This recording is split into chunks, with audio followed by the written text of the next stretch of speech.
오늘은 우선순위라 하는 제목으로 말씀을 함께 나누겠습니다.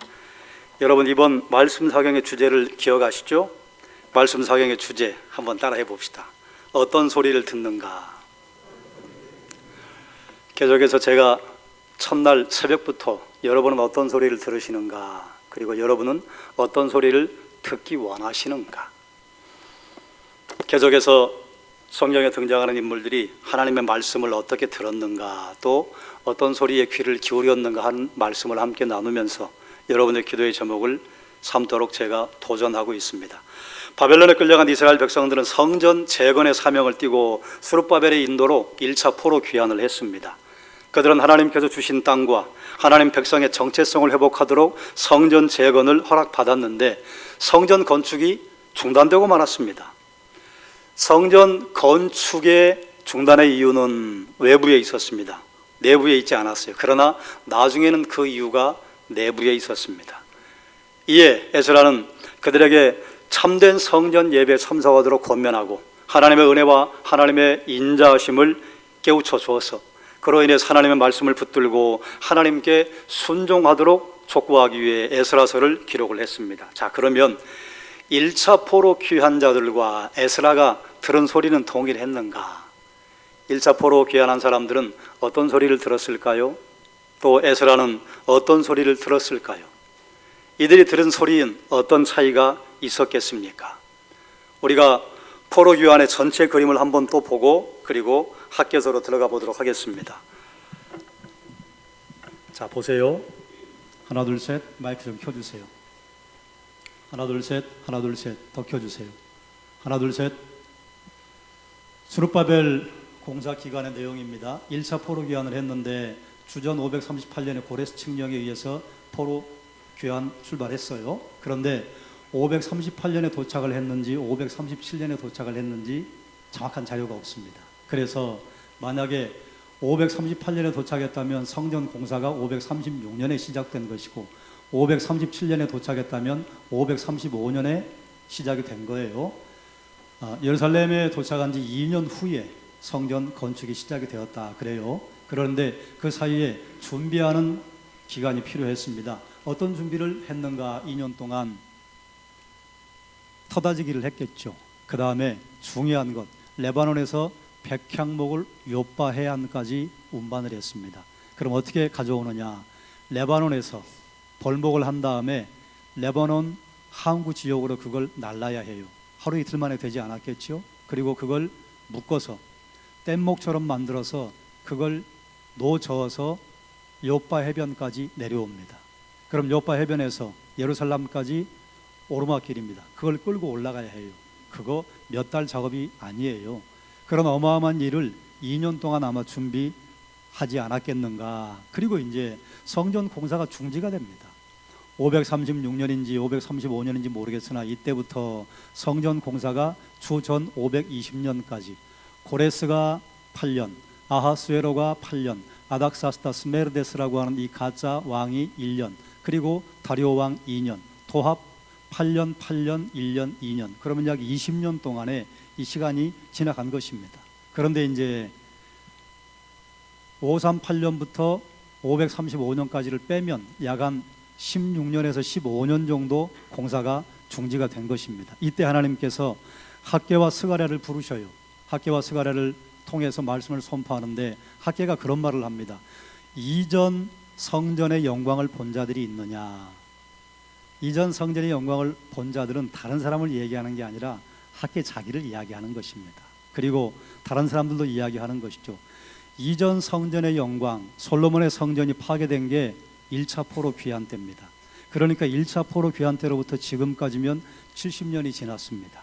70년이 지나고 그리고 지금 530년까지 536년에 시작을 했다고 그러면 520년까지 벌써 14년, 15년이 지나간 것입니다. 85년이 지나갔어요. 그래서 만약에 학개 선지자가 이전 성전의 영광을 봤다면 굉장히 노령의 선지자입니다. 나이가 많으신 민족의 어른, 그리고 스가랴서를 이번에는 보지 않습니다만 스가랴서를 살펴보면 자신을 젊은이로 소개를 합니다. 스가랴는 나이가 어린 선지자였습니다. 그러면 하나님께서 왜 학개와 스가랴를 통해 말씀을 선포하시는가?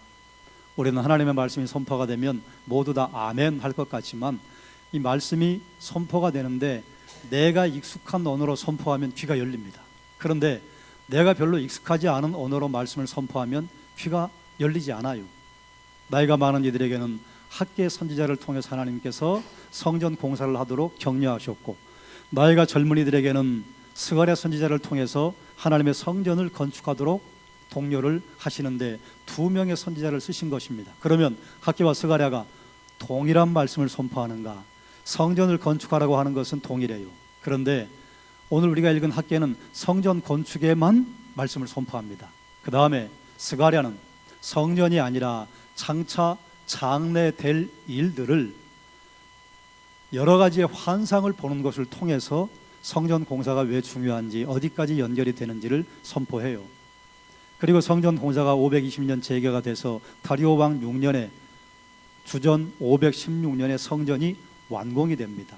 자, 이제 이 그림을 머릿속에 넣고 그리고 나서 다음까지 설명을 하고 또 말씀을 선포하겠습니다. 1차 포로 귀환 자들이 성전을 건축하려다가 반대에 부딪혔습니다. 그래서 무려 한 15년 동안 성전이 방치되었습니다. 여러분, 요즘도 주변에 다니다 보면 조금 자리가 좋은 곳에 건물을 잘 짓다가 흉물로 변한 고철덩어리들 여러분 볼 겁니다. 부도가 난 거예요. 어떤 이유에서든지 공사를 진행하다가 못한 거예요. 참 그런 걸 보면 마음이 아파요. 어떤 사람이 여기다 저렇게 돈을 투자를 했는데 여기서 서버렸으니 아이고 그 사람, 그리고 그 주변의 사람들, 투자한 사람들 어떻게 되나. 참 안타까운 건물들이 다녀보면 많습니다. 그런데 건물이 그렇게 바뀌는 것은 뭐 10년, 20년 사이에 그렇게 바뀌는 게 아니에요. 1년만 지나가도 우리나라야 어쨌든 비가 많은 나라이기 때문에 1년만 한 대 비 맞으면 아직 완공하지 않은 건물은 흉물스럽게 변합니다. 그런데 15년 동안 성전이 방치되어 있습니다. 15년 동안 성전이 방치되었으니 얼마나 거기가 볼품없게 되었겠습니까? 제가 부임했을 때 지금 여기 옆에 서 있는 자이 아파트, 거기가 예전에 일신교회 자리입니다. 제가 중고등부 때 일신교회 제 친구들이 있어서 문학의 밤 때 거기도 가고, 제가 다녔던 동광교회도 오라고 서로 왔다 갔다 하고, 그리고 그 동네 골목에서 뛰어다니던 것이 생각이 나서 제가 한번 가봤어요. 제가 다녔던데 갔더니 이미 다 철거해가지고 무서워요. 남자인 제가 그러는데 여자들은 거기 다닐 때 얼마나 무섭겠어요. 그런데 그렇게 철거한 게 무슨 1년, 2년 걸린 게 아닙니다. 몇 달밖에 안 걸렸어요. 그런데도 얼마나 을신연스러운지. 요즘 또 우리 저 뒤쪽으로, 제가 거기가 어디 구역인지는 뭐 말 안 해도 여러분이 아실 테니까, 거기도 한번 가보면 찬바람이 휑하고 불어요. 다 나가고 건물이 텅텅 비어 있어요. 성전이 그렇게 15년 방치되었다 그 말입니다. 자, 그런데 여러분 보세요. 15년 정도 방치가 되었으면 성전을 다시 건축할 가능성이 있습니까? 없습니까? 없어요. 불가능해요. 그래서 이스라엘 백성들은 포기했습니다. 그런데 하나님께서 다시 학개와 스가랴를 불러서 성전을 다시 건축하라고 백성들에게 선포하시고 독려하세요. 자, 그러면 이스라엘 백성들이 성전을 건축하려고 했다가 중단한 이유가 뭡니까? 자, 에스라에 보면 두 가지 이유가 나와요. 처음에는 아수르가 제국이 한참 강성할 때 북이스라엘을 멸망을 시킨 다음에 아수르의 제국의 경영 정책은 다시는 반란의 싹을 자라지 못하도록 이 마을 저 마을에 있는 사람들을 강제 이주시키는 것이었습니다. 그래서 타향에 가서 살도록 하는 것입니다. 타향에 가서 살려니까 뭐 사람들은 모을 수도 없고 다시 나라의 독립을 위해 훗날을 도모해 볼 그런 가능성이 다 사라졌어요. 그때 사마리아 지역에 여러 나라에서 온 사람들이 섞여 삽니다. 그런데 이제 이 사람들이 거기서 원주민 행세를 하는 것입니다. 이 사람들이 관리들에게 뇌물을 주어서 성전 건축을 막았어요. 이게 첫 번째. 두 번째는 나중에는 고레스의 아들 아하수에로 때, 그 다음에 가짜왕 아닥사스다 스메르데스 때에 방백 르훔과 서기관 심세가 조서를 올려서 그들을 고발합니다. 왕이시여, 이 사람들이 여기서 성전을 지금 짓겠다고 하는데 이 사람들이 성전을 지었다가는 왕에게 반기를 들 겁니다. 그러니까 성전 짓게 하시면 안 됩니다. 마침 고레스는 유대인들에게 그리고 그 제국 아래에 있는 모든 민족들에게 유화 정책을 썼는데 그 아들 아하스웨로 캄비세스 2세는 굉장히 폭군이었습니다. 그래서 이 사람은 자기 마음대로, 그리고 제국에 있는 다른 나라 식민지 백성들에게 별로 부드럽지 않았어요. 그래서 나에게 반기를 든다고? 그럼 물을 것도 없이 스톱. 그래서 아하스웨로, 아닥사스다, 또 스메르데스, 고레스의 중간까지 이렇게 걸쳐서 건축이 중단됩니다. 이게 이제 외적인 요인입니다. 자, 그럼 그 다음에 진짜 이유가 무엇일까요? 진짜 이유는 그들이 아이고 시절을 보아하니 건축하긴 틀린 것 같다. 그들이 포기했어요. 진짜 큰 이유는 그들이 포기한 것입니다. 여러분, 어떤 유명한 시인이 이런 시를 쓴 것을 여러분 기억하실 거예요. 여기 어르신 세대는 기억할 것입니다. 삶이 그대를 속일지라도 슬퍼하거나 노하지 말라. 그리고 삶이 그대를 속인다고 말하는 사람들은 뭐라고 또 말하는가? 환경이 나를 속여. 나는 솔직했는데 환경이 나를 속여. 나는 열심히 했는데 주변이 나를 속여. 여러분, 그럴 수 있습니다. 처음은 그럴 수 있습니다. 처음에 이스라엘 백성들이 성전 건축하는데 반대하고 그리고 방해했던 사람들은 먼 나라에서 이주민으로 왔다가 그 나라에서 원주민 행세하는 사마리아 사람들이 주. 두 번째는 그 당시에 방백 르훔과 서기관 심세. 그러나 사실은 그들의 방해가 전적인 이유가 아니었습니다. 가장 큰 이유는 이스라엘 백성들이 포기한 것입니다. 여러분, 살다 보면 이런저런 문제를 만납니다. 그런데 나를 넘어지게 하는 것이 주변의 환경인가? 그래요. 처음에는 그렇게 보여요. 그런데 가만히 들여다보면 나를 무너지게 만든 것은 주변의 환경이 아니라 내가 그만 포기하기로 선택을 한 것입니다. 벼룩은 여기 놔두면 30m, 40m도 뛴답니다. 놀랍지요. 그래서 예전에 벼룩이 많을 시절에 바닥에 있던 벼룩이 천정으로 올라갔다가 자리를 옮겨서 뚝 떨어져서 사람 몸에 붙어서 피를 빨아먹더라. 그런 얘기 제가 예전에 어르신들한테 많이 들었어요. 이 벼룩을 어떻게 잡는가? 벼룩을 잡아가지고 병 안에다가 넣어놓으면 벼룩이 톡 튀다가 몇 번 부딪히면 그 병뚜껑을 열어놔도 다시는 그 위로 뛰지 않는답니다. 능력이 더 많은데도 하나님께서 우리에게 주신 능력은 대단히 뛰어난 것들이 많습니다. 그런데 한 번, 두 번 환경에 우리가 좀 이렇게 눌리고 한 번, 두 번 환경에 이렇게 조금 우리가 옥죄이다 보면 그만, 아이고 나는 여기까지밖에는 못하겠어.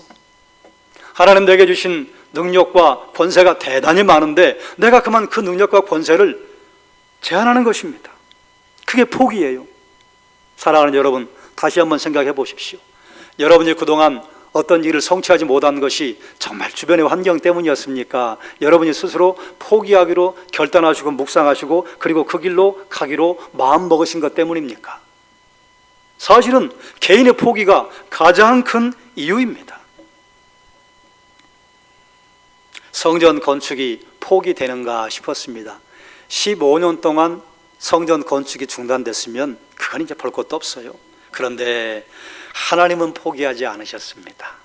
다리오 2년에 어떤 이유로 다리오 2년인가? 다리오 왕이 스룹바벨과 친구라고 제가 말씀드렸죠, 어제. 그러니까 이 다리오 왕은 앞에 캄비세스 2세 아하스에로 왕과는 달라요. 그리고 이 사람이 왕통이 아니라 귀족 출신이기 때문에 주변의 나라들에 대해서 대단히 유화 정책을 썼던 왕입니다. 그러니까 하나님께서 그 왕 2년에 선지자 학개와 스가랴를 통해서 성전 건축을 독려하십니다. 한번 다음 그림 보여주시겠습니까? 어제 이 그림 봤던 거 기억하시죠? 포로 70년 1차 귀환 주전 538년에 고레스 칙령에 의해서 시작이 되었고 그리고 성전을 재건을 합니다. 이 사이에 성전을 재건을 해요. 학계의 자리는 여기입니다. 주전 520년. 스가랴의 자리는 여기입니다. 주전 520년. 학계는 다리오 왕 2년 여섯째 달, 그 다음에 마지막 하나님의 음성을 들은 것이 다리오 왕 2년 아홉째 달. 딱 3개월 하나님의 음성을 듣고 성령을 선포하고 끝냅니다. 그런데 스가랴는 2년 동안 활동을 합니다. 그리고 나서 그 다음에 우리가 잘 아는 에스더의 사건도 말라기도 그 다음 나오는 것입니다. 학계의 자리가 여기입니다. 자, 그러면 입니다만 세 시기에 하나님의 말씀을 듣습니다. 그리고 4번에 걸친 말씀을 선포합니다. 그러니까 학개서에는 하나님께서 6월 초하루, 6월 24일, 9월 21일인가 24일에 3번 연거푸 학개에게 말씀을 주시고 그리고 선포하도록 하는데 마지막 9월 달에는 2가지의 메시지를 줘요. 그래서 2장의 짧은 내용이지만 4가지의 말씀이 선포가 되어 있습니다. 첫 번째 뭐라고 하는가? 다리오 왕 2년 여섯째 달 초하루에 하나님의 말씀이 선지자 학개를 통해 유다 총독 스룹바벨과 대제사장 여호수아에게 임하니라. 임하셔서 하신 말씀이 무엇인가? 한번 따라합시다. 성전을 재건하라. 그러면서 하나님께서 여러 가지를 물으세요. 너희는 왜 여호와의 전을 건축할 시기가 아니라고 하느냐? 성전 건축이 중단되고 15년이나 방치된 성전, 이제는 폐허가 되었습니다. 그리고 하나님께서 또 뭐라고 하시는가? 한번 따라하세요. 너희의 행위를 살피라. 왜 성전 건축할 시기가 아니라고 하느냐? 너희의 행위를 살피라. 왜 이스라엘 백성들에게 그들의 행위를 살피라고 말씀하는가 하면 이스라엘 백성들이 지금 큰 곤란에 빠졌습니다. 어떤 곤란에 빠졌는가? 많이 뿌려도 수확이 적으며 먹어도 배부르지 않으며 마셔도 흡족하지 않으며 입어도 따뜻하지 않고 일꾼이 삭슬 받아도 전대에 구멍이 뚫린 것처럼 너희 지금 그렇게 됐지? 이렇게 말씀하시는 거예요. 스가랴서에 보면 당시에 1차 포로 귀환한 이스라엘 백성들이 큰 어려움을 만났는데 가뭄, 한재, 그러니까 당연히 뿌려도 그만큼 거두지 못하고 아무리 열심히 애를 써도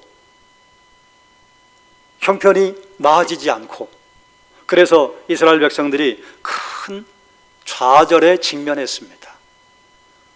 우리가 여기 오면 새로운 세상이 열릴 줄 알았는데 여기 오면 하나님께서 약속의 땅에서 엄청난 복을 주실 줄 알았는데 이게 뭐지? 그래서 해서는 안 될 일들을 합니다. 하나님이 또 이제 물으셔요. 왜 그런 줄 아느냐? 왜 하늘이 비를 내리지 않고 가뭄과 한재가 연거푸 오는 줄 아느냐? 성전은 황폐한데 너희는 각각 자기 집을 짓는 데만 빨랐기 때문이다. 이스라엘 백성들이 예루살렘에 돌아온 목적이 성전을 건축하는 것이었는데 어려움이 왔어요. 그랬더니 아이고 이건 하면 안 되는가 봐. 어떻게 우리가 왕을 이겨? 어떻게 우리가 왕의 그 뜻을 꺾겠어? 그리고 스스로 포기해버렸어요. 그리고 나서 자기들의 집을 짓는 데만 빨랐습니다. 그리고 나름대로 이유가 있었어요. 때가 아니야. 주변에 돌아가는 정세를 봐. 이건 불가해. 다 똑같이 어느 누구도 총독 스룹바벨이나 대제사장 여호수아나 할 것 없이 지금은 때가 아닌가 봐. 지금은 불가해. 그래 하나님께서 또 뭐라고 하시는가? 너희는 산에 올라가서 나무를 가져다가 성전을 건축하라. 여러분, 이 대목을 읽으시면서 여러분이 아마 좀 의아해하신 느낌을 가진 분이 있을 겁니다.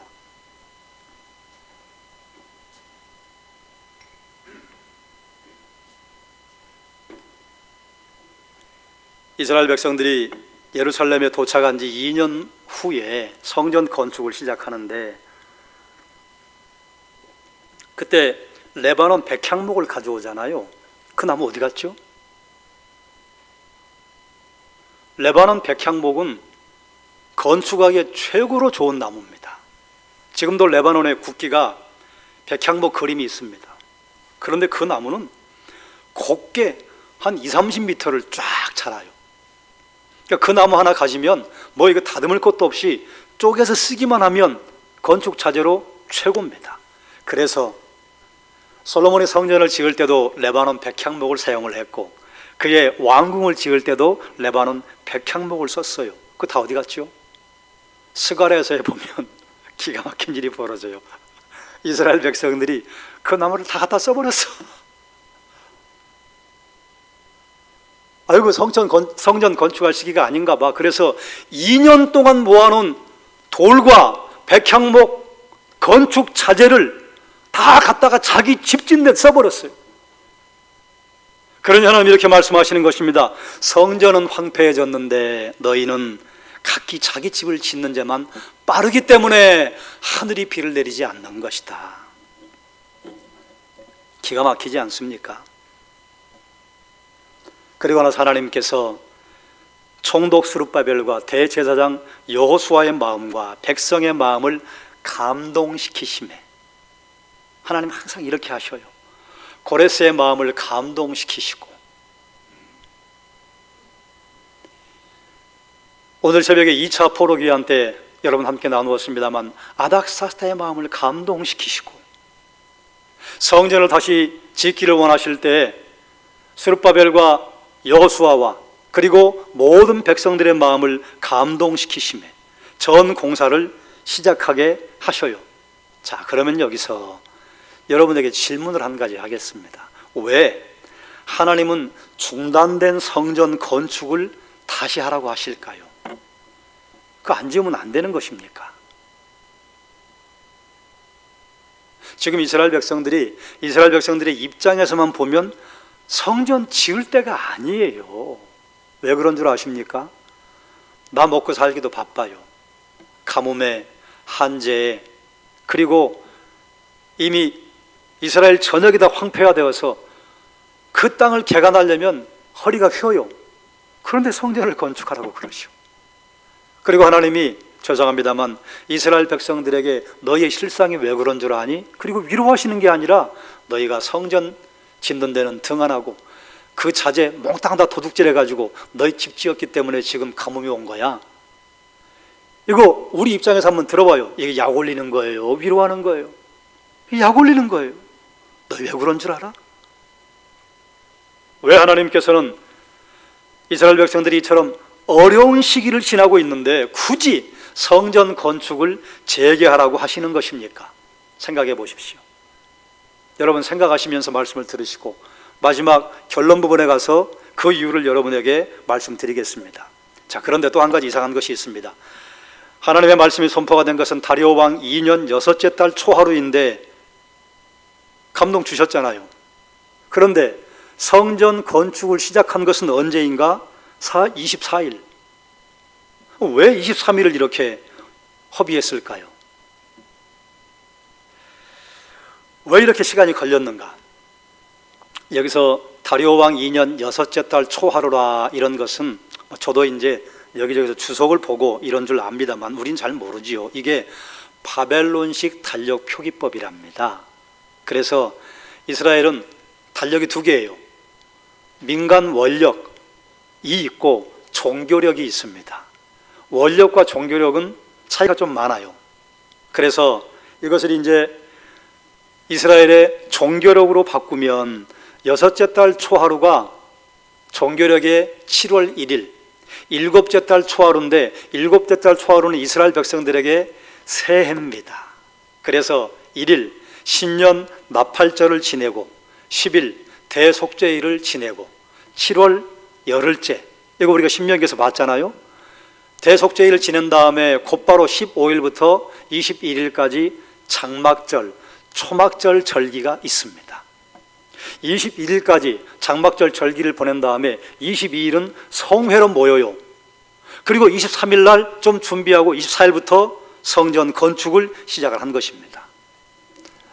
그러니까 이스라엘 백성들이 지금 성전 공사를 재개한 것이 23일을 자 우리 힘 좀 비추가자 조용히 놀다가 한 것이 아니라 나팔절, 대속죄일 초막절에는 이스라엘 백성들이 다 모여야 돼요.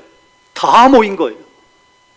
다 모여서 집에서 성전 건축 준비할 거 가지고 온 사람들 없어요. 그냥 모여서 그 다음날 하루 준비하고 바로 한 것입니다. 자, 그럼 또 질문.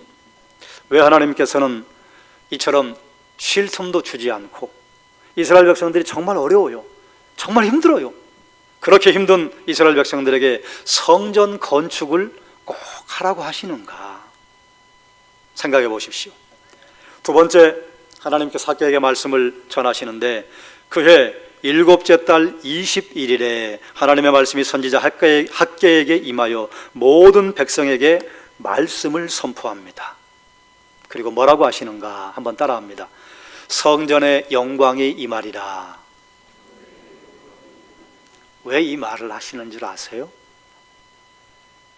1차 포로 귀환자 가운데 솔로몬의 성전을 본 그 민족의 어른들이 있습니다. 그리고 학개도 거기에 해당하는 것 같아요. 그들이 보았던 솔로몬의 성전의 영광은 어마어마했습니다. 그래서 당시에 여행 코스였어요.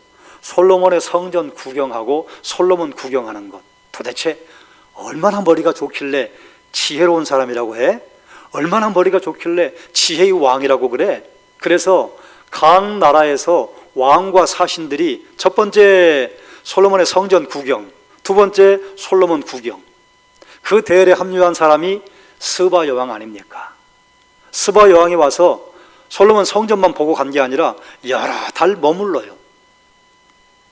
그리고 스바 여왕의 후예들이 누구이냐? 지금의 에디오피아입니다. 그런데 이제 성경에 보면 이런 표현이 있어요. 스바 여왕이 구한 것 외에 다른 것도 솔로몬이 그 여왕에게 주었다. 그래서 이것을 성경학자들은 어떻게 해석을 하는가? 다른 선물을 주었을 뿐만 아니라 스바 여왕과 함께 잠자리를 같이 했다. 이렇게 해석을 합니다. 그래서 에디오피아 사람들은 뭐라고 하는가 하면 자기들 솔로몬의 후손이라고 그래요. 지금도 에디오피아 가면 거기는 기독교 국가입니다. 담배 안 피우고 술집이 하나도 없습니다. 불 꺼지면 집에 다 돌아가야 돼요. 기독교 국가예요. 그런데 그 사람들이 말하기를 자기들 솔로몬의 후손이라고 그래요. 대단히 영광스러웠습니다. 그런데 그 모습을 보았으니 지금 스룹바벨 성전을 지으려고 하니까 힘도 나지 않고 이전 성전에 비하면 초라하기 짝이 없고, 솔로몬의 성전의 크기가 길이가 60규빗, 너비가 20규빗, 높이가 30규빗. 이걸 미터로 환산하면 60m, 20m, 14m. 14m면 요즘 우리 옆에서 보는 건물의 4층 높이에 해당하는 건물입니다. 어마어마하지요. 그런데 스룹바벨 성전은 제가 아무리 찾아봐도 규모가 기록되어 있지 않아요. 얼마나 큰지가 기록되어 있지 않습니다. 왜 그랬을까? 이거 기록하기도 부끄러운 거예요. 솔로몬 성전과 비교했을 때 초라하기 짝이 없어요. 그리고 중요한 것이 있습니다. 탈무드에 기록된 것을 보면 스룹바벨의 성전의 지성소에는 솔로몬 성전에 있었던 언약궤와 속죄소가 없었습니다. 왜냐하면 언약궤가 사라져 버렸어요. 그러니 언약궤를 두는 곳이 속죄소인데 그 속죄소도 없어요. 지성소도 없어. 현관에 솔로몬 성전에 가면 어마어마한 구경거리가 하나 있었습니다. 성전 앞에 야긴과 보아스라고 하는 엄청난 놋 기둥이 있었어요. 그런데 그것도 없어요. 그러면 솔로몬의 성전과 스룹바벨의 성전, 아무리 찾아도 스룹바벨의 성전 좀 괜찮은 그림을 못 찾다가 어쩔 수 없이 흑백으로 된 그림을 제가 하나 찾았어요. 한번 보죠. 이게 뭔 줄 아십니까? 이건 모세의 성막입니다.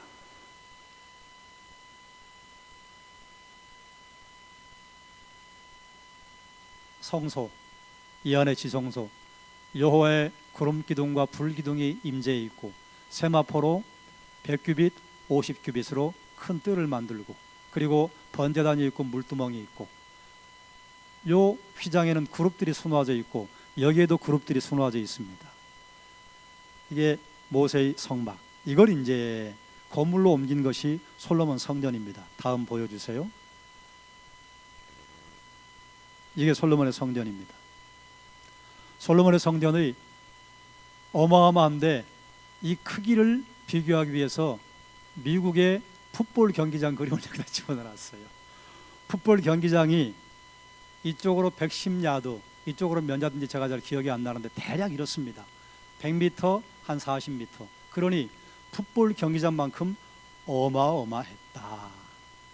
저렇게 큰 성전을 보았는데, 그 다음 스룹바벨 성전은 기록도 남아있지 않아요. 다음 넘겨주세요. 이것이 어떤 학자가 책에다가 기록해 놓은 스룹바벨 성전의 그림입니다. 일단 야긴과 보아스가 없습니다. 그리고 제단도 있고 물두멍도 있는데, 솔로몬의 성전에 보면 물두멍이 엄청나게 큰 게 있고 양쪽에 물수레 바퀴가 있고 뭐 기타 등등 부속 건물들이 많아요.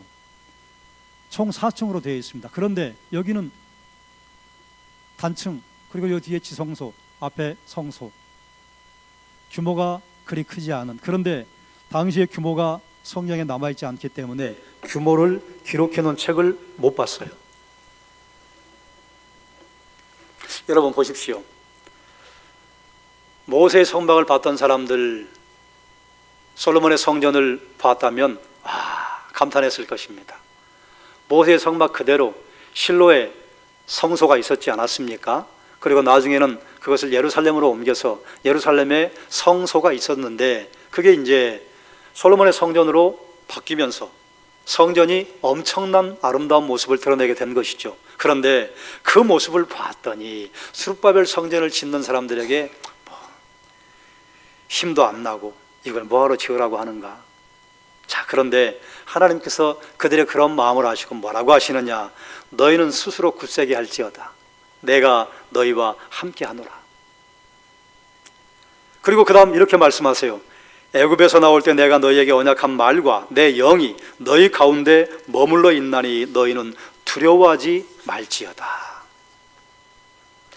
자, 여기까지는 하나님께서 무슨 말씀이신지 잘 감이 오지 않아요. 자, 그러면 이제 보세요. 이스라엘 백성들이 성전 건축을 중단하면서 어떤 죄에 빠졌는가? 스가랴서에 보면 잘 나와 있습니다. 우상 숭배에 다시 빠졌어요. 그리고 에스라와 느헤미야가 그토록 하나님 앞에 회개의 기도를 하고 개혁을 하는데 중요한 항목으로 집어넣었던 이방 여인들과 또 혼인을 하기 시작을 한 것입니다. 그러면 이방 여인과 혼인을 하면 그 자손 때에 가면 그 자손들은 우상 숭배하는 아이들로 바뀌어요. 왜냐하면 엄마가 몰렉에게 예배하는데 엄마 따라가지요. 엄마가 금오스를 섬기고 엄마가 말뚝신을 섬기면 아이들은 당연히 따라가요. 그래서 두 세대만 지나면 여호와를 모르는 세대가 만들어져 버립니다. 그것을 알기 때문에 그 경험이 한 번 있지 않습니까? 여호수아가 마지막에 이스라엘 백성들에게 유언과 같은 설교를 할 때에 마지막 여호수아가 죽고 그 다음에 이렇게 기록하죠. 우리가 새벽기도 때 보지 않았습니까? 여호수아와 이스라엘 장로들, 특별히 하나님께서 이스라엘 백성들에게 하신 이 일을 본 장로들이 사는 날 동안 이스라엘 백성들이 여호와를 섬겼더라. 그리고 바로 그 다음 사사기로 연결이 되는데 2장에 가면 여호와를 알지 못하는 다른 세대가 나오더라. 여호와를 알지 못하는 다른 세대의 특징이 무엇입니까? 각기 자기 소견에 옳은 대로 하더라. 이게 무슨 말인 줄 아세요? 하나님의 뜻과는 상관없어요. 하나님의 뜻대로 산 것이 아니라 자기 뜻대로, 그러니까 마음대로 하는 거예요. 그래서 그 땅이 그들을 토해내버린 것을 알았어요. 그래서 포로에서 귀환할 때 우리는 우리 조상들의 범죄를 다시는 저지르지 말자 그랬는데 또 이방 여인과 결혼을 해요. 똑같은 길을 갑니다. 하나님의 백성의 정체성이 흔들렸어요. 거기에 하나님께서 이렇게 말씀하시는 거예요. 내가 너희와 함께 한다. 너희가 애굽에서 나올 때 너희에게 선포한 그 말이 너희와 함께 하고 내 영이 너희와 함께 한다. 이것이 하나님의 인자하심이요, 이것이 하나님의 은혜입니다. 포로 귀환의 모든 계획과 일의 수행을 하나님께서 하셨다고 그랬지요. 성전 재건하는 것도 겉보기는 이스라엘 백성들이 수고를 한 것 같아요. 겉보기는 그들이 동원된 것 같아요. 그런데 그 시작과 그들을 독려하도록 그들의 마음에 감동을 주시는 것을 누가 하셨어요? 이스라엘 백성들이 예전에 조상들의 죄에서 우리는 절대로 넘어지지 않을 거야, 그렇게 다짐하고 다시 예루살렘에 들어갔는데 똑같은 죄를 범하고 있어요. 하나님께서 그들을 심판하지 않으셔요. 내가 너희와 함께 한다. 여러분, 우리도 마찬가지입니다. 히브리서 13장 15절 우리가 잘 아는 말씀 아닙니까? 13장 5절 말씀, 내가 너희를 버리지 아니하고 내가 너희를 떠나지 아니할 것이다. 우리 주님 마지막에 제자들을 떠나시면서 뭐라고 하셨어요? 내가 너희와 항상 영원히 함께 있으리라 하시니라. 할렐루야. 이스라엘 백성들이 성전을 건축한 것이 그들의 힘 때문인가? 그래요. 그들이 수고했어요. 그런데 누가 그들에게 힘을 주셨는가? 누가 그들의 등을 밀어주셨는가? 그들의 등 뒤에서 우리 하나님께서 밀어주셨다, 그 말이에요. 그런데 지금 그 이스라엘 백성들 1차 포로 귀환 자들의 영적인 수준이 어때요? 우상 숭배하고 이방 여인과 결혼하고, 이방 여인과 결혼한 사람들이 뭐 무슨 일반 평민이 아니에요. 제사장, 방백, 레위인. 그것을 보고 에스라는 옷을 찢고 하나님 앞에 통곡하며 기도하는 것인데, 하나님께서는 에스라가 오기 전에 내가 너희와 함께한다. 사랑하는 여러분, 우리에게 하나님의 사랑과 하나님의 신실하심이 영원토록 떠나지 않는 것이 은혜입니다. 그래서 하나님의 신실하심과 하나님의 사랑하심을 여러분 확신하고 믿음의 길을 가시기를 주의 이름으로 축원합니다. 그리고 나서 갑자기 이해가 안 되는 말씀을 하셔요. 조금 있으면 하나님께서 피조세계와 모든 나라를 진동시킬 것이다. 그리고 보배가 너희에게 이르리니 하나님께서 이 성전의 영광을 충만하게 하실 것이라 선포합니다. 갑자기 함께 하실 것이라고 말씀하신 다음에 만국을 내가 흔들 것이다. 하늘과 땅과 바다와 육지를 내가 뒤집어 엎을 것이다. 이게 언제 나오는 사건인가? 하나님의 심판 때 나오는 사건입니다. 요한계시록에 가면 이것이 기록되어 있습니다. 보배가 오신다고 하는 것은 무엇을 의미하는가? 우리에게 이 질그릇 안에 담겨있는 보배, 이 표현을 바울이 하지 않습니까? 질그릇 안에 담겨있는 보배, 예수 그리스도. 보배가 오시는 것은 그리스도의 오심을 의미합니다. 보배가 오시는 것은 그리스도의 재림과 초림을 의미하고, 재림과 초림을 통해서 성전을 영광스럽게 하실 것을 말씀하시는 것입니다.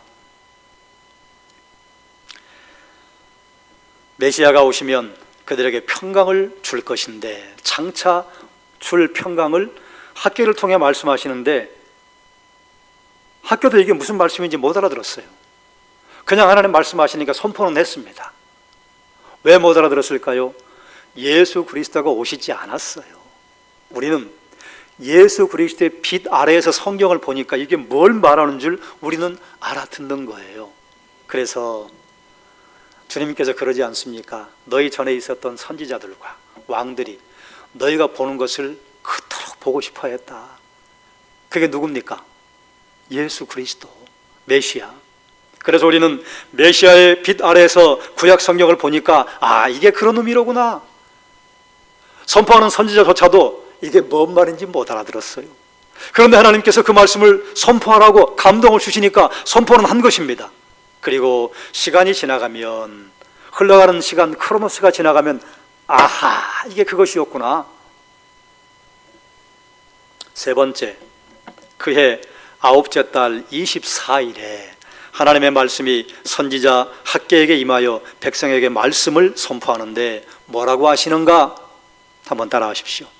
이 백성이 부정하니라. 아니, 앞에는 내가 너와 함께 한다고 말씀하시고 그리고 이 성전에 내 영광이 임할 것이라고 아주 고무적인 말씀을 하신 다음에 또다시 이 백성이 부정하다. 왜 이 말씀을 하시는가? 학개서에는 자세하게 기록하고 있지 않지만 스가랴와 에스라를 통해서 1차 귀환자들이 예배를 드리면서도 예배를 안 드린 게 아니에요. 두 가지를 같이 했어요.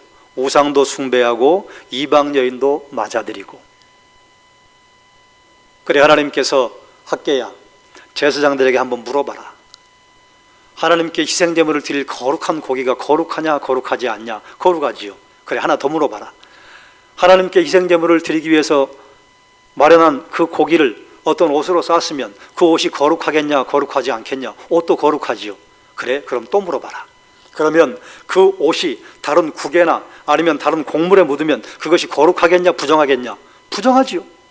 너희가 그와 같다. 이게 무슨 말인가? 너희가 희생제물을 드리는 그건 거룩해. 그건 너희의 마음을 내가 받아. 그러나 너희가 그 외에 하는 것들은 부정해. 너희는 부정해. 하나님 왜 이런 말씀을 하시는 것입니까? 하나님께서 이스라엘 백성들이 거룩하기 때문에 그들과 함께하고, 이스라엘 백성들이 거룩하기 때문에 여호와의 영이 그들과 함께하고, 이스라엘 백성들이 거룩하기 때문에 하나님의 말씀이 그들과 함께하는 것이 아니라고 하는 것을 말해주는 것입니다. 그게 실상이에요.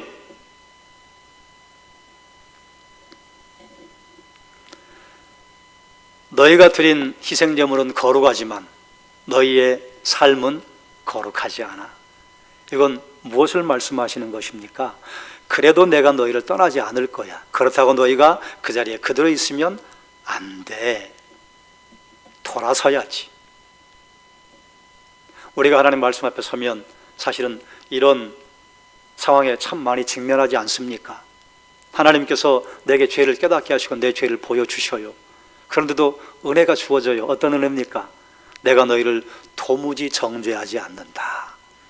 생명과 성령의 법이 너희를 죄와 사망의 법에서 구해냈다. 그리고 나는 너희의 연약함을 나무라지 않는다. 그게 하나님 마음이에요. 그럼 하나님께서 그래 너 죄 지어도 괜찮아 그러셔요? 아니요. 너희 날마다 회개해라. 이게 하나님의 인자하심과 하나님의 은혜입니다. 우리와 함께 하시고 동행하시는 것이 우리가 정말로 거룩해서 우리와 함께 가시는 게 아니에요. 하나님의 신실하심, 하나님의 인자하심 때문에 우리와 동행하나 너희는 너희의 죄를 날마다 고백해야 한다. 그리고 하나님께서 딱 연거푸 무엇을 말씀하시는가? 너희가 성전 공사를 시작한 날 그때부터 내가 너희에게 복 줄 거야. 이 말씀을 읽으면서 하나님의 사랑이 이렇구나. 왜 그런 생각을 했는가 하면 내가 너희와 함께 할 거야. 그런데 너희는 거룩하지 않아. 그리고 또 낭망할까 봐 내가 너희에게 복 줄 거다. 이게 하나님의 마음입니다. 우리가 성경 앞에 설 때에 하나님의 마음을 읽어야 하는데 하나님의 마음은 이래요. 그래서 제가 예전에 선지서 강해를 할 때 여러분에게 말씀하지 않았습니까? 기억하시는 분들은 기억을 좀 더듬어 보십시오. 선지서는 이스라엘 백성들이 하나님의 말씀대로 살지 못할 때에 너희를 내가 심판할 거야, 너희를 징계할 거야, 너희를 멸절할 거야, 그런 말씀이에요. 그런데 놀랍게도 그런 말씀을 실컷 하신 다음에 갑자기 내가 너희를 회복할 거야, 그러다가 또 내가 너희를 두들겨 펼 거야, 내가 너희를 쫓아낼 거야, 내가 너에게 가뭄을 줄 거야, 실컷 말씀하시는데 갑자기 이유가 없어요. 내가 너희를 회복할 거야. 그게 하나님의 마음입니다. 그게 우리에게까지 계속해서 전달되는 것입니다. 하나님 우리에게 죄를 깨닫게 하시고 우리의 죄를 발견하게 하시는 것은 우리를 넘어지게 하시는 것이 아니라 너 봤냐? 그래, 그럼 돌아서라. 자기의 죄를 보지 못한 자는 돌아서지 못합니다. 그래서 우리 주님께서 말씀하실 때 성전에 바리새인과 세리가 올라가는 것을 보고 세리는 고개도 들지 못하고 주여 저는 죄인이로소이다. 그리고 고개를 숙이고 돌아갔어요. 바리새인은 고개를 똑바로 세우고 두 손을 높이 쳐들고 하나님 나는 일주일에 2번 금식합니다. 나는 한 달에 여러 번 금식합니다. 나는 주의 말씀을 다 지켰습니다. 또 올게요. 그리고 갔어요. 예수님 뭘 하셔요? 누가 죄 용서 받았겠느냐? 자기 죄를 고백한 자가 죄 용서 받는다. 우리에게 하시는 말씀이 무엇인가? 세리가 잘했다가 아니에요. 세리가 똑똑하다가 아니에요. 그는 자기가 죄인인 것은 안다. 그리고 죄를 고백하면 하나님이 용서하신다. 바리새인 아무리 잘난 척하고 아무리 교만해도 지가 죄인인 것도 모른다. 죄를 고백하지 않으면 죄 용서가 없다. 거기에 하나님의 마음이 있습니다. 세리들이 잘 살았기 때문에 죄 용서해 주시는 것이 아니라 죄가 죄인 것을 알고 하나님의 용서를 구했기 때문에 하나님은 용서해 주시는 거예요. 이스라엘 백성들에게 1차 포로 귀한 자들이 그처럼 죽을 고생을 하고 허리가 휘는 것을 하나님이 왜 모르시겠어요?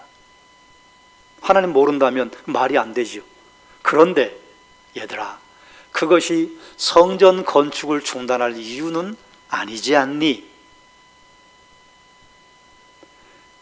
이스라엘 백성들과 동행한다고 말씀하시면서 또 말씀하시는 거, 얘들아, 그렇다고 너희가 거룩하다는 거 아니야. 그래도 나는 너희에게 복 줄 거야. 아, 이런 역설이 어디 있어요?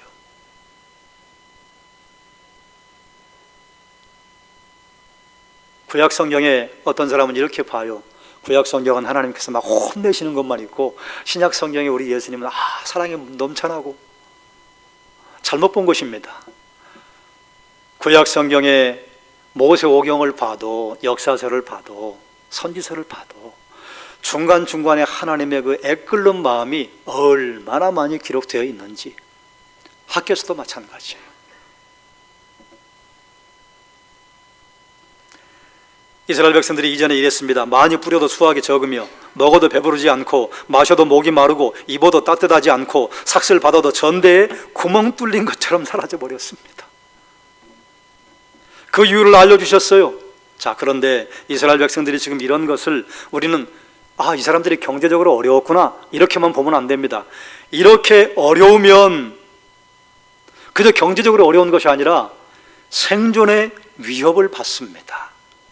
농경사회와 목축사회에서 많이 뿌려도 수확이 적으며, 그러면 그 다음에 먹을 것이 없을 뿐만 아니라 종자는 남겨둬야 돼요. 이 종자는 그 다음의 것입니다. 그러면 가지고 있는데도 못 먹어요. 종자 먹으면 큰일 나요.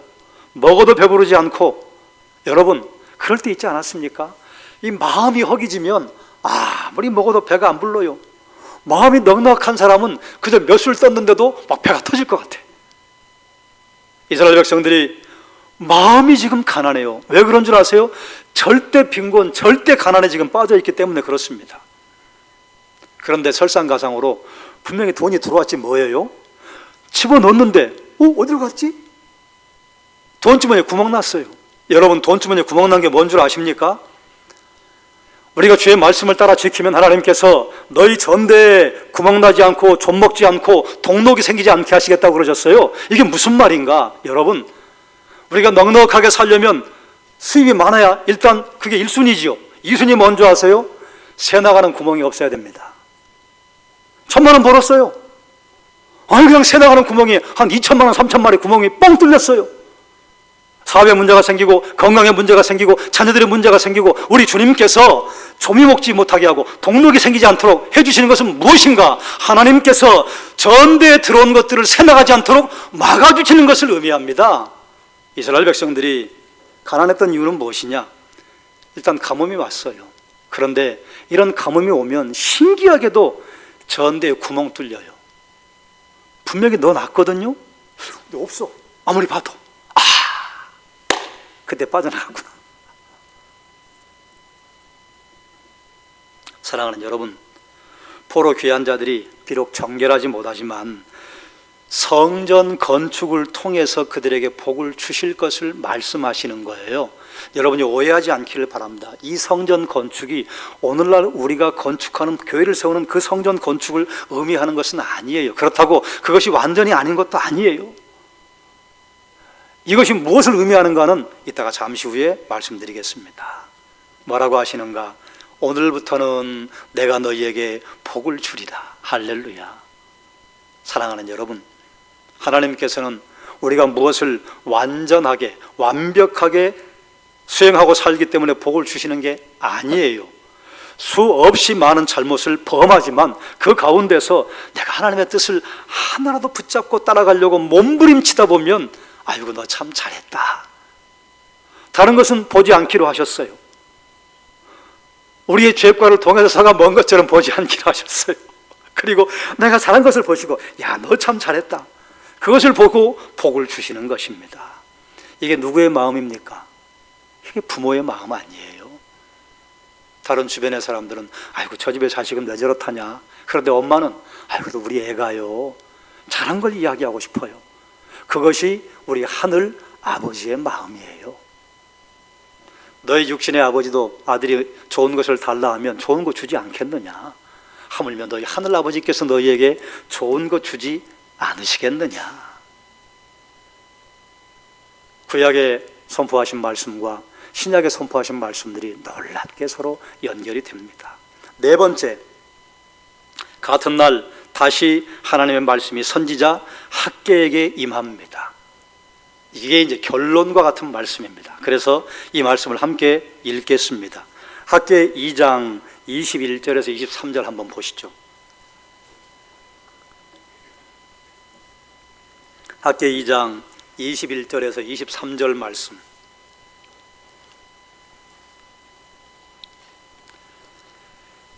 제가 21절을 읽겠습니다. 그러면 22절과 23절 여러분이 읽어주시기 바랍니다. 너는 유다 총독 스룹바벨에게 말하여 이르라. 내가 하늘과 땅을 진동시킬 것이요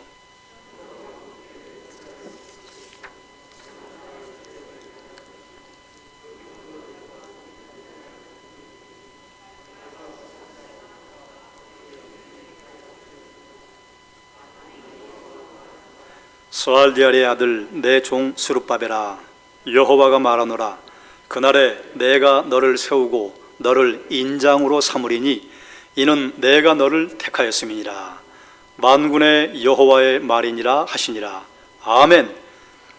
여기 또 등장해요. 하늘과 땅을 진동시킬 것이요 여러 왕국들의 보좌를 엎을 것이요. 이게 하나님의 심판날을 상징하는 단어들입니다. 하나님의 심판날을 표현하는 의미가 있어요. 자, 그렇다고 한다면 하늘과 땅을 진동시키는 그날 심판의 날인데 그날에 스룹바벨을 다시 세우시겠다고 하셔요. 그럼 아직도 하나님의 심판의 날이 오지 않았는데 스룹바벨이 지금까지 살아있어야 하는가? 스룹바벨은 돌아가셨어요. 죽었어요. 그러면 이 말씀은 스룹바벨에 대한 말씀이 아니지요. 스룹바벨의 후손을 향한 말씀인데 스룹바벨의 후손이 누구이시냐? 다윗의 혈통으로 오신 메시아 예수 그리스도. 자, 그러면 맨 처음 제가 여러분에게 설교 첫머리에 이렇게 질문했습니다. 왜 하나님께서는 중단된 성전 공사를 다시 시작하라고 하십니까? 이스라엘 백성들이 지금 남아도는 것도 아니고 이스라엘 백성들 지금 허리띠를 졸라매야 되고 그리고 큰 절기를 지낸 다음에 쉴 틈도 없이 왜 성전 공사를 다시 시작하라고 하십니까? 그래서 우리가 학개서의 개요를 다시 한번 살펴보고 그리고 말씀을 보겠습니다. 학개 읽으신 분들은 2장 내용이 기록된 것 머릿속에 한번 생각해 보시죠. 첫 번째 선포 1장 1절과 15절에서 성전 재건하라. 이게 다리오 2년 6월 초하루에 하나님이 하신 말씀. 두 번째, 너희 성전이 보잘것없냐? 너희 성전의 나중이 이전 영광보다 더할 것이다. 솔로몬의 성전 그것과는 비교도 안 된다. 그리고 세 번째, 다리오 2년 9째 해 24일 날 순종하는 자에게 내가 복 준다. 그런데 이스라엘 백성들이 순종하는 게 뭡니까? 그들이 우상 숭배한 걸 순종이라고 하시는 것 아닙니다. 이방 여인과 결혼한 것 순종이라고 하는 것이 아닙니다. 무엇 순종이라고 하느냐? 너희 가서 산에서 나무를 해다가 성전을 건축해라. 성전 건축하기로 이스라엘 백성들이 결단했습니다. 그럼 그들의 스스로의 결단입니까? 아니요. 하나님께서 백성의 마음을 감동시키시니 하나님이 하도록 다 분위기 만들어 주시고 이스라엘 백성들이 그래요 우리 가서 하지요. 너희 참 잘했다. 이게 아버지의 마음, 하나님의 마음이라. 너희 그랬으니 내가 오늘부터 복 주마. 네 번째, 같은 날 다른 말씀이 선포가 되었는데 스룹바벨에 관한 메시아적 예언이 선포가 되어 있습니다. 자, 사랑하는 여러분, 그럼 한번 생각해 봅시다. 왜 언약궤도 없고 속죄소도 없고 현관에 놋 기둥도 없어서 초라하기 짝이 없는 스룹바벨 성전을 굳이 지으라고 하시는가? 그러면서 이 말씀과 연결해서 내가 보배가 미래에 올 것인데 이 성전을 영화롭게 할 것이다. 또 마지막에 스룹바벨아, 내가 마지막 심판날에 너를 내 손에 인장 반지로 삼을 것이다. 인장 반지라고 하는 것은 이 반지에 도장이 새겨져 있어서 이게 왕의 권위, 왕의 권세를 나타냅니다. 그래서 왕이 도장을 찍으면 그 인장된 그 서류는 허락받은 사람 외에는 떼지 못합니다. 그러니까 인장이라고 하는 것은 권세, 권위, 권력을 상징합니다. 내가 스룹바벨 너를 나중에 내 권세 삼을 것이다. 스룹바벨이 쓸만한 게 있습니까? 아니에요. 스가랴서에 보면 스룹바벨과 여호수아가 큰 잘못을 합니다. 스룹바벨의 리더십이 우유부단했던 것 같아요. 그래서 사람들이 스룹바벨을 리더로 인정하지 않았습니다. 대제사장 여호수아는 죄를 졌어요. 그건 좀 여기서 자세히 얘기하기는 좀 부끄럽고 죄를 졌어요. 그래서 사탄이 하나님 앞에 참소해요. 하나님, 대제사장이라는 사람이 이런 죄를 지었습니다. 그런데 대제사장으로 합당합니까? 내가 선택했다. 그게 하나님의 답이에요. 여호수아가 뭘 잘했다가 아니라 내가 선택했다. 그리고 스룹바벨과 여호수아를 내 일꾼 삼는다. 스룹바벨이 뛰어난 사람이 아니었습니다. 당시에 이스라엘 백성들에게 박수 박수 박수, 그리고 스룹바벨이 말만 하면 네 그렇게 하지요, 이렇게 했던 리더십이 없었어요. 그런데 스룹바벨을 인장 반지로 삼으신다? 그건 스룹바벨 얘기가 아닌 거예요. 스룹바벨의 후손, 스룹바벨의 후손 중에 보배로 오실 메시아. 그러면 이제 이게 무슨 얘기인가? 지금 이스라엘 백성들이 정말 초라하기 짝이 없는 보잘것없는 성전을 지으라고 하시는 이유가 무엇인가? 이 성전이 하나님의 심판 때 오실 메시아와 연결이 되기 때문에 그렇다, 그 말입니다. 그럼 이게 무슨 의미인가?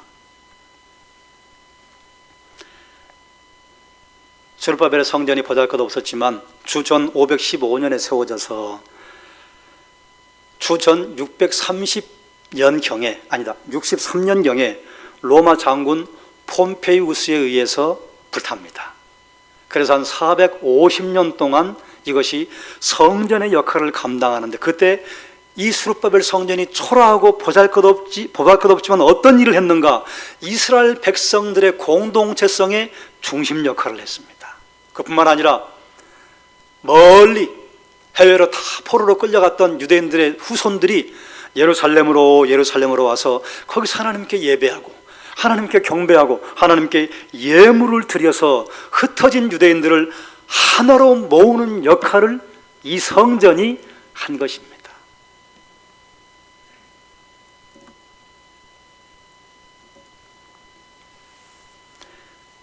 제가 이 옆에 동강교회가 제 본교회지 않습니까? 제가 이제 학생 때 교회를 다닐 때 2층짜리, 아마 그때는 예전에 저 노량진 시장 안쪽에 있었던 우리 성덕교회 처음 자리, 그거보다 조금 더 컸어요. 그리고 제가 신학교를 가면서 그 교회를 떠날 때 교회 건축을 했습니다. 그런데 그 다음에 이제 그 교회 가면 제가 섬기던 목사님도 있고, 그리고 저를 사랑해 주던 권사님, 장로님도 계시고 친정에 간 기분인데, 교회를 건축한 다음에는 친정 느낌이 안 나는 것 있지요. 이게 뭔 줄 아세요? 이스라엘 백성들이 스룹바벨의 성전을 보면서 그 성전이 비록 초라하고 보잘것이 없어도 거기에 이스라엘 백성들의 카이로스의 사건들이 거기에 엮여 있는 것입니다. 희생 제물을 드렸던 사건, 예배했던 그때의 그 기억, 그리고 함께 이스라엘 백성들 흩어졌던 디아스포라 유대인들이 와서 하나님을 찬양하고 예배하는 기억들이 이스라엘 백성들을 하나로 묶어주는 것이었습니다. 이스라엘 백성들이 왜 우상 숭배로 빠지고, 왜 이스라엘 백성들이 이방 여인들을 아내로 데려오고 며느리로 맞는데 주저하지 않고 그 일을 하는가? 성전이 없기 때문이었습니다. 성전이 있었다면 성전이 그들을 모이게 하고 성전이 그들을 지켜 주었을 것입니다. 사랑하는 여러분, 그래서 오늘날 수없이 많은 사람들이 예배당을 건축하는 것은 건물을 세우는 것이지 성전 세우는 것이 아니야, 이렇게 말을 하지만 예배당이 성전의 역할을 하는 것을 무시할 수 없습니다. 시집 갔던 사람들이, 멀리 이민 갔던 사람들이 이 예배당에 다시 오면 막 감동이 와요. 왜 그런 줄 아세요? 여기가 성전 같은 느낌이 들고 성전 같은 역할을 하기 때문에 그렇습니다. 여러분, 다른 곳에 출장을 가거나 혹시 먼 곳에 다녀올 일이 있어서 다른 교회에서 예배를 드리면 이 예배당에서 기도하고 예배당에서 예배하는 것처럼 기도가 잘 나오던가요? 잘 안 나와요. 목사임에도 불구하고 저도 다른 예배당에 가도 우리 교회 이 자리에서 기도하는 것만큼 기도가 쫙 나오지 않아요. 왜 그런 줄 아세요? 이 건물이 내게 성전이에요. 이스라엘 백성들이 우리는 건축 못해요. 사마리아 사람들이 반대하고 왕까지 반대합니다. 못합니다. 그러면 그들이 잘 살았는가? 그들이 자기 집을 지으려고 하다 보니까 나무를 해오는 건 너무 어렵고, 보니까 저 지금 성전 건축 못할 것 같은데 거기에 기가 막힌 목재가 있단 말이죠. 한 사람이 슬쩍 가져갔더니 가져가도 되는가 봐. 또 가져가고 이걸 뭐라 하세요? 도둑질. 하나님의 것을 도둑질했으니 어떻게 거기에 만사 형통이 있겠습니까? 그리고 하나님께서 어떻게 지으라고 하세요? 하나님께서 레바논 백향목을 요구하시는 게 아니에요. 산에 가서 나무에다가 성전 지어라. 여러분, 이스라엘 가보신 분들이 있죠? 예루살렘 주변에 나무가 변변한 게 있는 줄 아세요? 보잘것 없어요. 나무라고 그래봐야 그거 해오려면 요단강으로 내려가야 돼요. 그런데 요단강에 있는 나무의 특징은 물가에 심어진 나무, 굉장히 잘 자라기 때문에 물가에 심겨진 나무의 특징은 목재의 재질이 튼튼하지 않습니다. 흐물흐물해요. 그거 계속 말려서 뒤틀고 다시 깎고 뒤틀어지고 이렇게 써야 돼요. 근데 보니까 그런 흔적이 없어요. 자, 그러면 백향목으로 지으려고 했던 성전을 보잘것없는 요단강에 가면 버드나무 있습니다. 그 버드나무는 목재가 아니에요. 버드나무로 집 안 짓습니다. 그런데 그런 거 갖다가 지었다 그 말이에요. 하나님께서는 성전을 얼마나 아름답게 짓느냐가 문제가 아니라, 여러분 보세요. 아까 모세의 성막을 봤죠. 모세의 성막의 목적이 무엇입니까? 하나님께 예배하는 곳, 하나님께 제물을 바치는 곳. 솔로몬 성전의 목적이 무엇입니까? 하나님께 예배하는 곳, 하나님께 제물을 바치는 곳. 스룹바벨 성전의 목적이 무엇입니까? 하나님께 예배하는 곳, 하나님께 제물을 바치는 곳.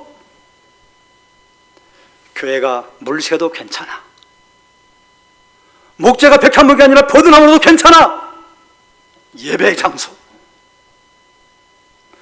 예배의 장소를 세우라고 하나님께서, 하나님 우리 지금 힘들어요.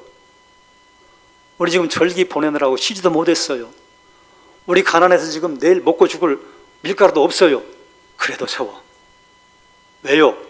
그게 너희가 살 길이니라. 이걸 오늘날 예수 그리스도의 빛 아래 신약으로 옮기면 어떻게 됩니까? 예배 중심, 예배당 중심, 교회 중심. 아무리 지금 이렇게 서 있는 예배당이 하나님의 성전은 아닙니다. 아님에도 불구하고 예배당이 우리에게 성전의 역할을 하는 것을 부인할 수 없어요. 예배당 중심에서 멀어지면 예배에서 멀어집니다. 예배당 중심에서 멀어지면 하나님의 임재에서 멀어집니다. 그러면 우리가 신기하죠? 말씀으로부터도 멀어집니다. 여러분 경험하지 않으셨어요? 그래서 우리 이전 믿음의 선배들은 어쨌든 교회 옆으로 이사 오려고, 저는 그 신앙이 옳은 신앙이라고 생각합니다. 뭐 그렇게까지 해야 해요. 그래서 저는 우리 교회 성도들에게 중직이시면 이사를 가도 와야 합니다. 왜냐하면 내가 여기에 뼈를 묻겠습니다. 그게 중직이에요. 그게 위임받은 중직이에요. 그게 기름 부음 받은 중직이에요. 그러나 서리 집사가 멀리 이사 가시면 죄송해요 여러분, 저는 그쪽에 교회 찾으라고 그래요. 왜냐하면 오며 가며 길에다가 낭비하는 그 시간이면 영적인 유익을 도모할 수 있습니다. 그러나 오시겠다고 하는 분은 아이고 할렐루야죠.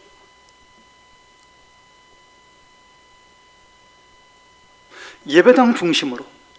그리고 여기는 또 다른 의미가 있습니다. 예배당 중심이라고 하는 것은 꼭 물리적인 거리만 의미하는 게 아니에요. 사실은 그보다 더 중요한 것은 무엇이냐, 내 심정의 거리입니다. 바로 옆에 살아도 예배당에 천리길인 사람이 있어요. 우리 수원에 사시는 권사님은 얼마나 열심히 나오십니까? 수원에 사셔도 그분의 마음의 길은 바로 옆집이에요. 그러지 않아요? 내 심정적인 거리가 예배당과 얼마나 멀리 떨어져 있는가. 사랑하는 여러분, 그 보잘것없고 초라했던 수룹바벨 성전을 짓고 나서 아이고 부끄러워. 그리고 성전에 크기도 기록해 놓지 않았어요. 그래 후대 사람들이 알 길이 없어요.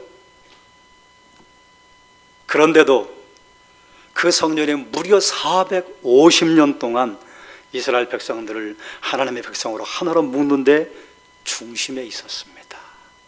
그러므로 사랑하는 여러분, 좀 고전적인 신앙의 모습 같지만 사실은 고전적인 전통 가운데 바람직한 것이 있으면 그걸 캐내서 지켜야 해요. 예배당 중심, 교회 중심, 그건 만고불변의 진리입니다. 예배당 멀어지면 마음 멀어져요. 예배당에 출입하는 횟수가 자꾸 줄어들지요. 그러면 신기해요. 하나님과의 관계가 멀어져요. 그래서 유대인들의 탈무드에는 그런 말이 있습니다. 유대인들이 안식일을 지키는 것이 아니라 안식일이 유대인들을 지킨다. 우리가 코로나 통과하면서 경험하지 않았습니까? 우리가 예배를 드린다고 우리 착각했어요. 그런데 우리 경험했잖아요. 예배가 우리를 지켜줬어요. 예배가 우리를 지켜줬어요. 그러니 예배할 수 있는 기간이, 예배할 수 있는 건강, 예배할 수 있는 시간을 내게 주시면 어쨌든 하나님 앞에 예배하는데 열심돼야 합니다. 그게 예배당 중심, 예배 중심의 신앙입니다. 여러분, 우리가 이 말씀을 살펴보면서 또 한 가지 생각할 게 있습니다. 이전 성전의 영광을 본 사람들이 수룹바벨 성전을 지으면서 그랬을 거예요. 아이고 이거 지으면 뭐해? 솔로몬 성전에 기가 막힌 그 레반 백향목의 열주들, 아름드린 나무들이 쫙 서있어서 회랑으로 만들어져 있는 그 영광스러운 모습을 봤는데 아이고 버드나무 뭐 가지고 와봐야 시띠나무입니다. 여러분 시띠나무라는 게 뭐 좋은 나무가 아니에요. 아카시아과 목재인데 그 나무는 곱게 자라는 법이 없습니다. 저 광야 물 없는 곳에서 뿌리를 한 100m까지 내리기도 한대요. 물이 적으니까 이렇게 비틀 다 비틀어진 나무가 시띠나무예요. 가져와봤자 시띠나무, 백향목, 감람나무는 절대로 못 건드립니다. 그건 이스라엘 백성들의 먹거리예요. 그래서 건드리면 안 되는 게 감람나무, 포도나무입니다. 그러니 이스라엘의 당시에 있는 나무는 시띠나무, 그 다음에 버드나무뿐이에요. 아이고, 버드나무로 지으면 뭐해? 그리고 내가 이거 일을 한다고 이게 하나님 나라에 무슨 도움이 될까? 사랑하는 여러분, 영적인 일에 도전을 받을 때가 있지요.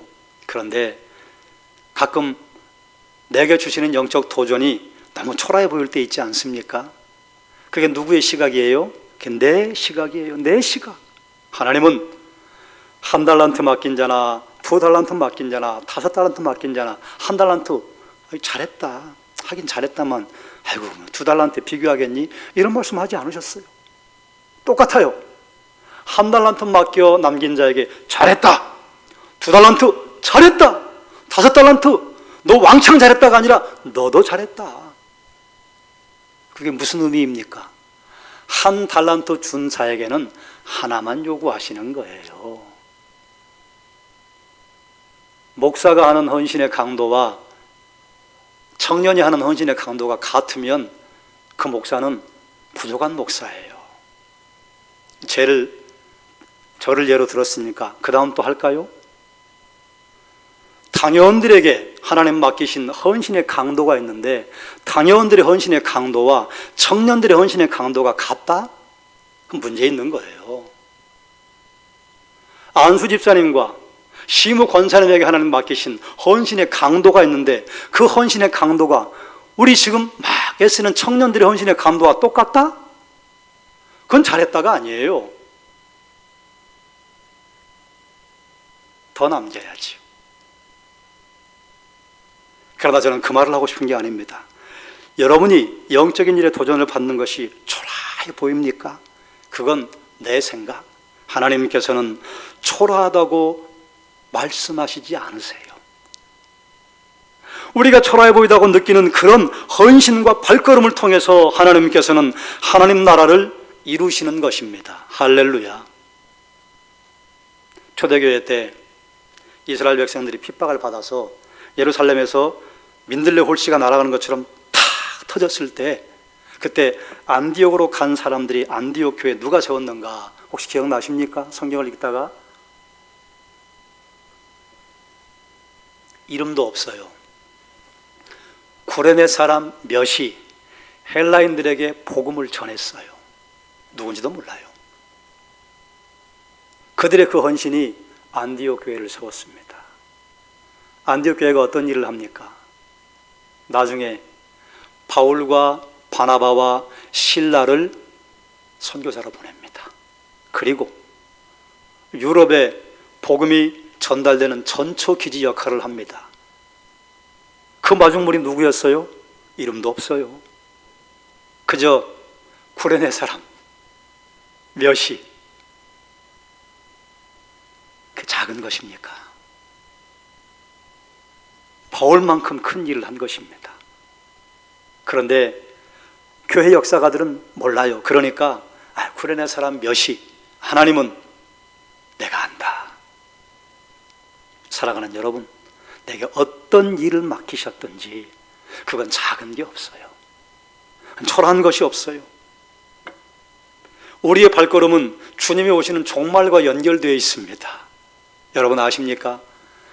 어떤 선교사 한 분이 죽어라고 가서 선교를 했는데 그분을 전도한 분이 목사님 한 분이셨는데 이 목사님이 아이고 다른 목회자들은 전도도 잘하더만 전도해도 하나도 열매도 안 맺히고 아무리 주변 사람들에게 말씀을 선포해도 말씀에 감동받아서 목사님 말씀에 은혜 받았어요 그런 사람도 아무도 없고 그리고 그 목사님이 돌아가실 때 나는 내 목회에 실패한 것 같아요. 그 사람이 딱 한 사람 전도했어요. 그 사람이 누구요? 리빙스턴이요. 그 사람 실패한 거예요? 아니요. 아프리카를 복음한 리빙스턴을 그 사람은 남기고 간 거예요. 하나님이 그를 초라하다고 하겠습니까? 하나님이 그를 볼품없다고 하겠습니까? 사랑하는 여러분, 우리가 주께 받은 사명, 우리가 주께 받은 영적인 도전은 초라한 것이 하나도 없어요. 결코 작은 발걸음이 없습니다. 어느 성도도 무시할 만큼 작은 이가 없습니다. 여러분의 헌신과 수고는 종말과 연결되어 있다는 것을 기억하시고, 나의 헌신과 수고를 하나님이 쓰시면 놀랍게 쓰실 것이라고 하는 믿음을 가지고 하나님 여러분에게 주신 영적 도전에 직면해서 이거 하시면 돼요. 한번 따라해요. 내가 할 수 있는 것, 작은 것 다 할 수 있잖아요. 근데 우리는 어떤 시도를 하려고 하는가? 내가 할 수 없는 걸 자꾸 하려고 그래. 어마어마하게 큰 걸 하려고 그래요. 이 정도는 해야지. 아니요. 하나님 우리에게 그런 짐을 주시지 않습니다. 그래서 가끔 청년 때 신앙생활 막 열심히 하면 마음에 덜컥 겁이 나잖아요. 내가 적당히 해야 될 텐데, 하나님 나를 선교사로 보내면 곤란하지. 나는 선교사의 비전이 없는데. 그리고 자꾸 자기를 죽여. 여러분, 그런 사람은 하나님이 절대로 선교사로 보내지 않습니다. 선교사로 가겠다고 하는 사람은 너 가지마! 엄마가 맞아도 간다고 그러고, 아버지가 아주 합리적으로 이런 이유 1번, 2번, 3번 그래서 너는 가면 안 돼. 그래도 그 사람은 가요. 그런 사람이 선교사로 가는 것이지, 이렇게 열심히 하나님 선교사로 보내면 어떡하지? 하나님이 미리 아시고 안 보내요. 걱정할 것 없어요. 성도들도 그럴 때가 있습니다. 마음에 감동을 하나님이 주셨어. 그래서 막 열심을 내. 근데 스스로 자기를 이렇게 차분하게 만들어요. 잠깐만. 너무 내가 이렇게 열심을 내면 안 되지. 적당히 해야지. 사랑하는 여러분, 우리 주인께서 원하시는 게 아닙니다. 여러분 한번 봐요. 제가 이제 돌아오는 주일 3, 4, 5회 전도의 말씀을 준비하면서 묵상하다가 이제 이 대목이 생각이 났는데, 우리 여전도 회원들 한번 보세요. 여러분이 하나님 앞에 불같이 쓰임 받을 때가 몇 년 됩니까?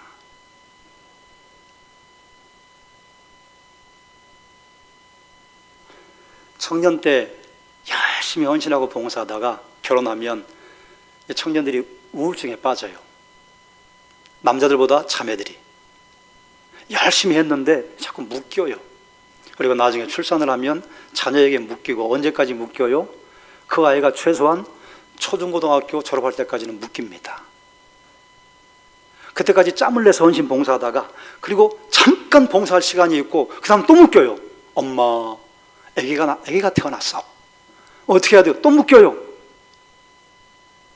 제가 여전도 회원들의 헌신하는 요 시간들을 좀 혼자 조용히 앉아서 정리해 봤더니, 여전도 회원들이 하나님 앞에 헌신할 수 있는 시간이 그리 많지 않습니다.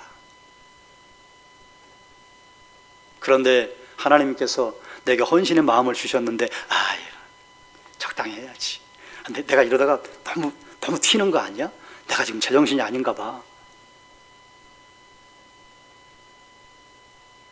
우리 남성 성도들에게도 하나님이 그런 도전을 주실 때가 있습니다.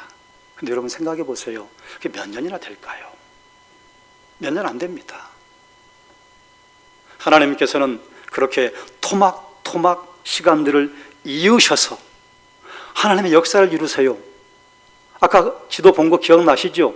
포로 70년, 1차 57년, 2차 12년, 3차, 그리고 400년 침묵기. 인간의 역사에는 토막이에요. 수룹바벨 일하고 끝내고 57년 공백이 있고, 그리고 에스라가 사역하고, 에스라도 하나님 부르심받아 토막으로 끝나고. 그런데 하나님 편에 봤을 때는 수룹바벨을 이으시고, 에스라를 이으시고, 느헤미야를 이으시고. 그런데 에스라가 감동받았는데 이러면 안 돼. 그럼 어떻게 됐겠어요?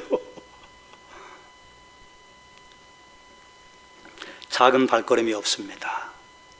어느 것도 무시할 만큼 작은 이가 없습니다. 여러분의 헌신과 수고는 하나님이 연결하실 거예요. 이걸 어떻게 연결하지? 그건 우리가 신경 쓸 것 없어요. 내게 주신 믿음의 현장에서, 내게 주신 헌신의 현장에서, 내게 주신 봉사의 현장에서 내게 주신 만큼 내가 할 수 있는 것, 작은 것부터 일을 이루다가 내게 능력이 아이고 이제는 안 되겠네, 그러면 나는 뒤로 물러나면 돼요. 그러면 하나님께서 누군가를 또 그 자리에 세우실 것입니다. 토막토막을 연결하시는 것은 하늘 아버지가 하실 것입니다. 에스라, 학개, 느헤미야. 학개는 탈랑 3개월 선포하고 사라졌어요. 학개가 보잘것없는 사람입니까? 그의 일을 다 한 것입니다. 말씀을 정리하겠습니다. 너희의 행위를 살피라 말씀하셨어요. 그리고 성전을 건축하라 말씀하셨어요. 저는 이것을 여러분에게 이렇게 도전하고 싶습니다. 성도 교회를 주의 몸으로 든든하게 세우라. 스스로 굳세게 하여 일할지어다. 내가 너희와 함께 하노라. 성도 교회를 세우는 일에 하나님께서 굳세게 우리를 감당할 수 있도록 우리와 함께 하실 것입니다. 에스라를 통해 1차 포로기한을 통해 여러분에게 선포했지요. 그들이 결단한 것이 그게 중요한 것입니다. 그리고 믿음의 발걸음을 뗀 다음은 이루시는 분은 하나님이시라. 그리고 그런 헌신을 할 때에 오늘부터 내가 너희에게 복을 주리라. 내가 너를 인장으로 삼으리니 내가 너를 택하였음이라. 우리에게 하나님 복 주시는 것, 우리에게 인자하심, 우리에게 은혜를 주심, 우리에게 선대하심, 무엇 때문인가? 우리에게 있는 것이 아니라 하나님께서 나를 택하신 것이 이유입니다. 하나님의 택하심, 하나님의 인자하심, 하나님의 은혜가 우리가 헌신할 수 있는 이유입니다. 헌신하는 사람에게는 출발 지점이 꼭 있어요. 어떤 소리를 듣는가? 한번 따라하십시오. 어떤 소리를 듣는가? 어떤 소리를 듣는가? 이것이 확실해진 사람은 그 다음이 가능합니다. 그 다음을 어떻게 말하는가? 한번 따라하시죠. 우선순위. 그게 지혜예요. 먼저 해야 할 것, 두 번째 해야 할 것. 중요한 것, 덜 중요한 것. 중요하지 않지만 시급한 것, 시급하지 않은 것. 분별할 줄 아는 것이 지혜입니다. 그 출발은 또 어디 있냐? 무엇을 듣는가? 솔로몬이 하나님께 지혜를 요구했는데 지혜라고 하는 원래 의미가 무엇이냐? 듣는 마음입니다. 듣는 자가 지혜롭습니다. 여기에 수식어를 붙이면 하나님의 말씀을 듣는 자가 지혜롭습니다. 사랑하는 여러분, 어떤 소리를 들으시는가? 잘 듣고 잘 분별해서 하나님께서 여러분에게 주시는 길이 평탄하고 형통한 것을 여러분의 것으로 누리기를 주의 이름으로 축원합니다.